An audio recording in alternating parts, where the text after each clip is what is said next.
Bonjour et bienvenue pour vos guidances du mois de juillet 2024. Donc ce sont des guidances générales, ne l'oubliez pas. Donc ne prenez que ce qui résonne avec vous.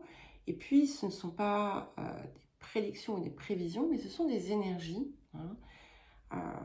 voilà, qui sont latentes, si je puis dire, que vous pouvez utiliser, qui peuvent vous inspirer. Si les messages de votre signe solaire ne vous parlent pas, n'hésitez pas à consulter votre ascendant et votre signe lunaire. Bien entendu, n'oubliez pas les hebdomadaires, les guidances de quinzaine, les messages lunaires et les guidances autour de la rétrogradation de Pluton. Vous trouverez les playlists les liens vers les différentes playlists dans la description qui se trouve sous la vidéo. Vous y trouverez également mon mail si vous souhaitez me contacter pour une guidance ou un accompagnement personnalisé. C'est à vous les balances. Et nous allons donc commencer par la maison 1. Incroyable. Donc vous êtes la 4e guidance. Je viens de dire la même chose au Verseau que j'ai fait avant vous. Donc j'ai fait Vierge, Gémeaux, Verseau et maintenant vous. Les 4 ont eu quelque chose qui mettait fin, qui permettait de mettre fin à un schéma karmique ou à voilà, tout type de schéma, de répétition, de boucles, de cycles lourds, pesants.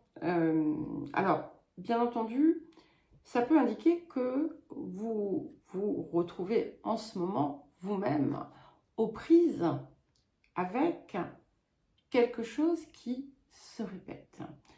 Et auquel cas, on va vous inviter à vous pencher dessus et à comprendre. Pour d'autres, effectivement, on a vraiment la possibilité de libérer totalement, de se libérer totalement de quelque chose. Par contre, pour certains, effectivement, ça peut indiquer que vous mettez les 2 pieds dedans. Donc, voyez par rapport à vos situations. Et si ça vous résonne, là, ce que je vous dis en ce moment, eh bien, dites-vous qu'il est toujours temps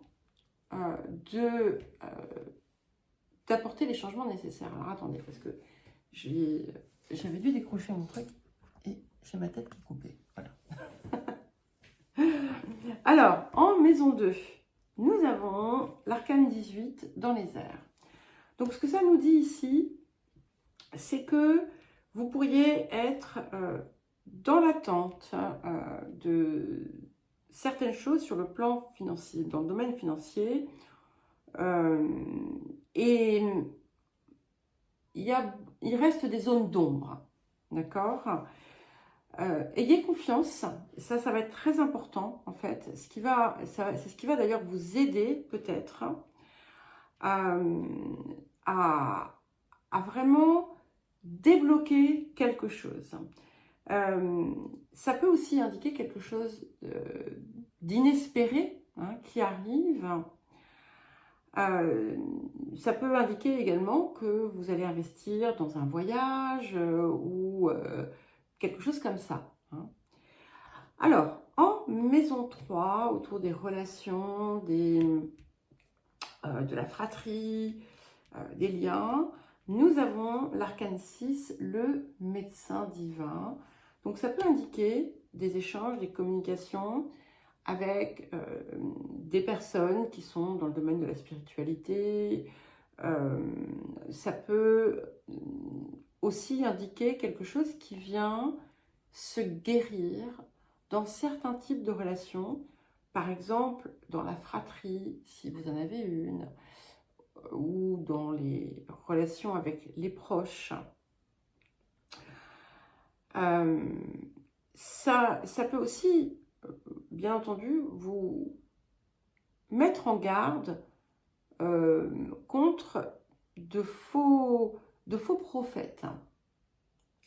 Alors, mais voilà, prenez, ça va être différent parce que je perçois vraiment des énergies différentes. C'est-à-dire qu'il y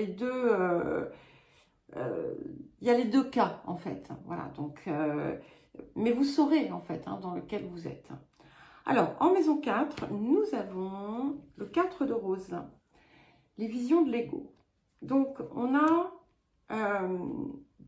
dans la maison, dans la famille, dans le foyer, il peut y avoir quelqu'un, ce quelqu'un peut également être vous, qui a des comportements qui pourraient être parfois toxiques.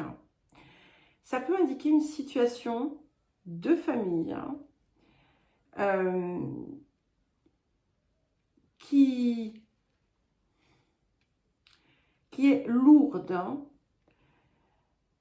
où finalement chacun voit midi à sa porte. Pour d'autres encore, vous allez avoir la possibilité de vous libérer de certaines contraintes, justement avec des proches. Mais je crois que vous allez, pour beaucoup, avoir des situations de vie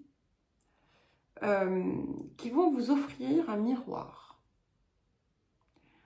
Donc, si il se passe des choses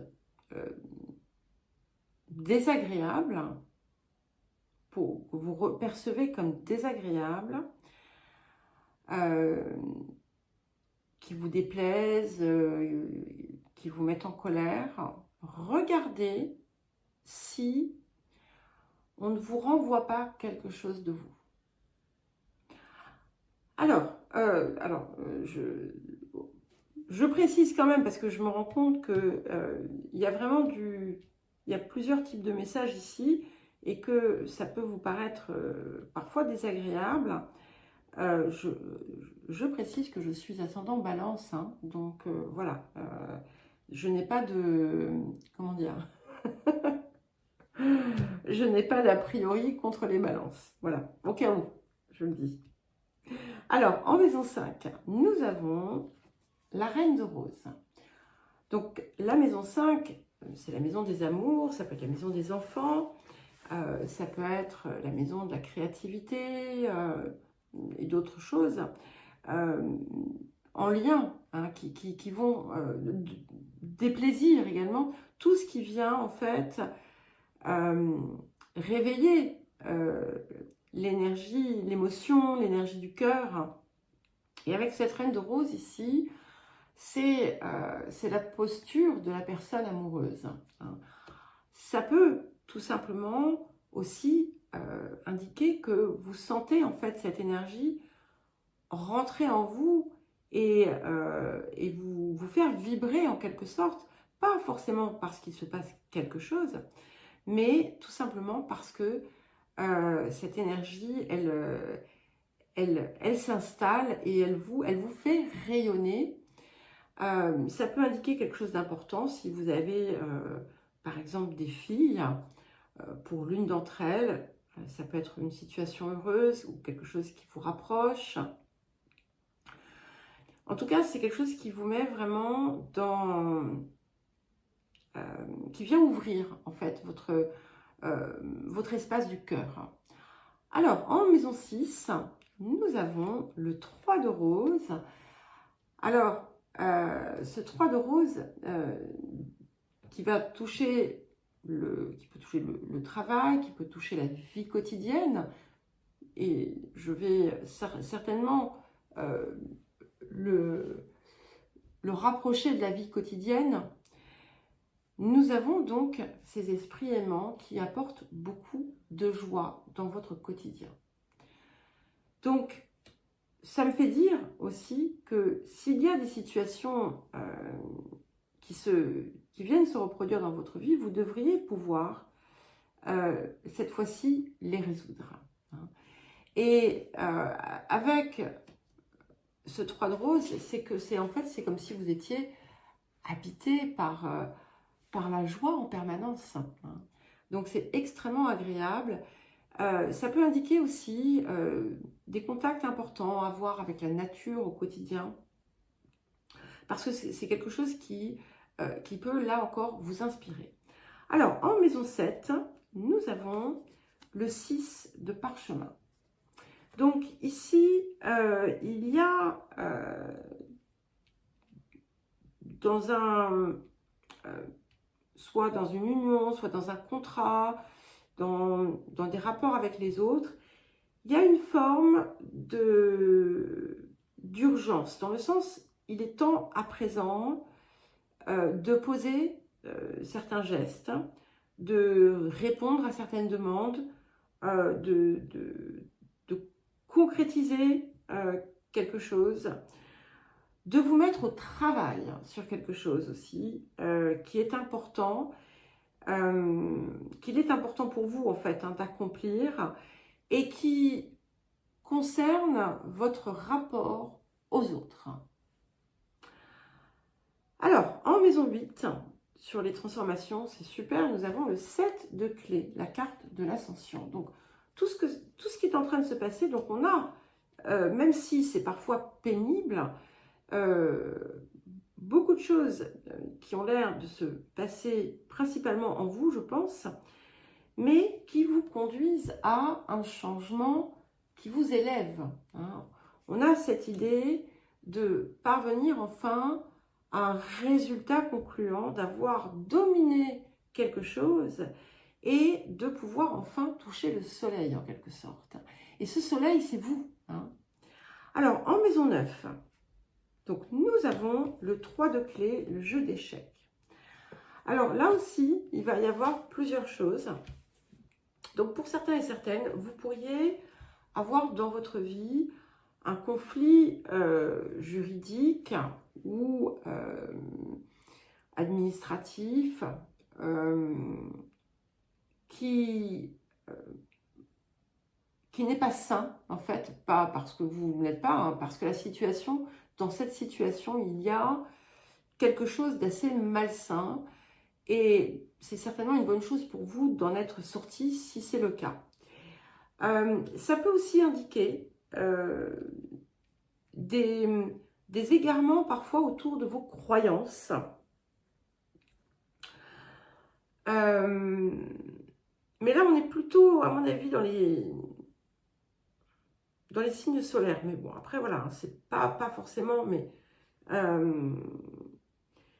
ça sera aussi, là encore, pour un petit nombre. Donc, et c'est quelque chose qui vous pousse quelque part dans une forme de conflit. Alors, en maison 10, nous avons l'arcane 12, le scribe. Donc ici, on est dans des projets, dans de la préparation active, beaucoup d'écrits. Alors, c'est la maison 10 représente voilà, votre statut, ce que votre carrière, votre rayonnement aussi hein, sur le monde, on va dire. Les points culminants aussi, ça peut représenter aussi votre degré de popularité. Avec ce scribe ici, on travaille à justement peut-être certains projets, certaines créations, conceptions qui vont vous mener justement à ces changements. Il peut y avoir beaucoup d'écrits, comme je l'ai dit, des contrats, des papiers importants, des démarches qui vont s'avérer importantes pour la suite. Alors, en maison 11, nous avons le 2 de force, donc le saule.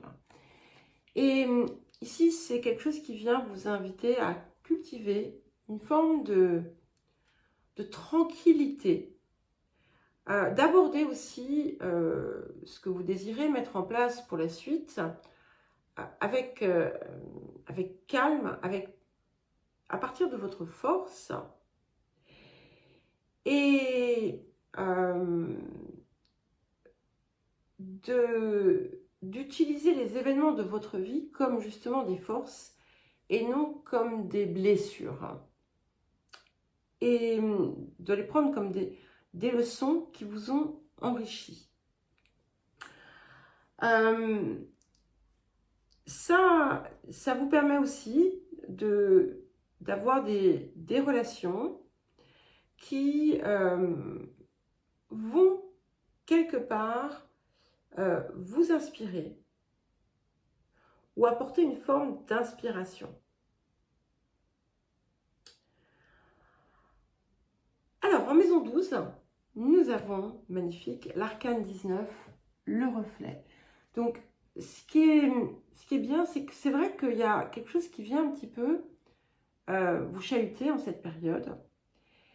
Mais vous saurez voir et comprendre ce dont il s'agit et ça va vous apporter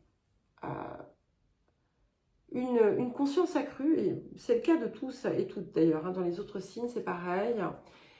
Et il y a comme une connexion divine en quelque sorte qui s'établit. Il peut y avoir un voyage important aussi. Mais ce que j'aime beaucoup, c'est qu'en fait ici, avec ça, vous allez enfin avoir un accès beaucoup plus fluide, beaucoup plus direct à votre conscience. Voilà les balances. Alors, c'est un petit peu particulier. Il y a de très très jolies choses. Mais je pense que tout va en fait dépendre de ce que vous allez créer, mettre en œuvre à l'intérieur de vous. C'est vraiment une porte ici qui va vous permettre de déverrouiller beaucoup de choses, de débloquer beaucoup de choses. Si vous acceptez de voir en fait où se situent ces répétitions, ces schémas, et si vous prenez le parti de les débloquer. Voilà les balances, je vous souhaite un joli mois de juillet, je vous embrasse et je vous dis à très vite.